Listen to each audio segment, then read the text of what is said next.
पूरे समाज से निवेदन है कि ये इसको हम कलेक्टिव एफर्ट करके अपनी कम्युनिटी को कैसे अपलिफ्ट करें, इस डायरेक्शन में जाने की। तो इस संदर्भ में क्योंकि हम एडमिनिस्ट्रेशन से मिलते रहते हैं, एलजी साहब से भी मिलते रहते हैं, तो हमने उनसे ऑलरेडी बात की थी कि ऐसे-ऐसे सिचुएशन है। तो उन्होंने टाइम लेके उन्होंने कहा था किसी दिन आराम से हम बैठ के, तो इनको हम वहाँ ले गए। हमने कहा हम नहीं बताएँगे, आप अपनी व्यथा खुद बताओ। उन्होंने बड़े विस्तार से, मैं बोलना चाहता हूँ, बड़े विस्तार से करीब मेरे ख्याल से आधा घंटा पूरे उनकी बात सुन के, उनको पूरे आश्वासन दिए हैं कि एम्प्लॉयमेंट के लिए देखिए कुछ शायद 500 जॉब्स उनके लिए रिज़र्व करने की सोच रहे हैं। वो ऑलरेडी उस प्रक्रिया में है।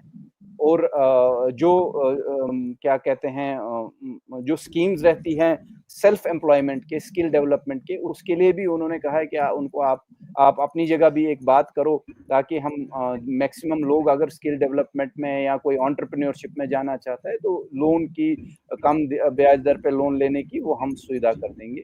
घरों पे भी उन्होंने ये कहा है कि जैसे पीएमजीएसवाई है या जो आपके प्रधानमंत्री का जो प्रधानमंत्री आवास ये योजना। आवास योजना है, उसमें भी कोशिश करेंगे। उसके बाद भी जो और स्कीम्स इम्प्लीमेंट कर सकते हैं, क्योंकि ये बड़ी विडंबना है।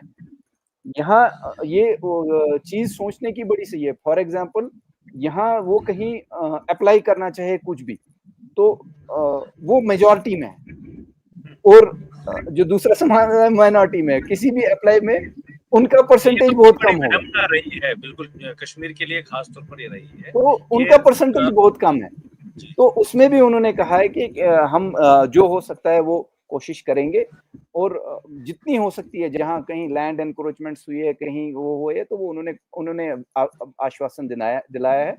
तो हम और भी ये कहेंगे, यहाँ नहीं रुकेंगे हम कोशिश करेंगे कि इनको और जहाँ हमारी स्ट्रगल चल रही है, हमारी कुछ इश्यूज रिजॉल्व हो रहे हैं और होंगे भी, तो हम साथ में एक कम्युनिटी है, साथ मिलके आगे बढ़ेंगे और आगे। 1 मिनट में थोड़ा-सा आपको रुकना चाहूँगा यहाँ पर। अभी आपने 500 जॉब्स की बात कही। जब मैं कल उनसे बात कर रहा था, तो उन्होंने भी बताया, जो वहाँ पर एक राजपूत लड़का जो मेरे से बात कर रहा था, वो बता रहा था कि पहले 500 जॉब्स कुछ आई थी, लेकिन वो राजपूतों को उसको अलग कर दिया गया और पंडितों के लिए रखा गया। तो ये मुझे कुछ समझ में नहीं आया। आपको कुछ इसके बारे में पता है कि कुछ कोर्ट जी, केस जी। फिर हुआ या क्या? वो क्या माजरा था? जी, जी, क्यों विजय राजपूत जो यहाँ बैठे हुए हैं, उनको कंसिडर नहीं किया गया उसको? जी, विजय जी, एक्चुअली क्या था कि प्रोविज़न ये रखना था कि 500 जॉब अलग हिंदू समुदाय के लिए यहाँ रखा जाए।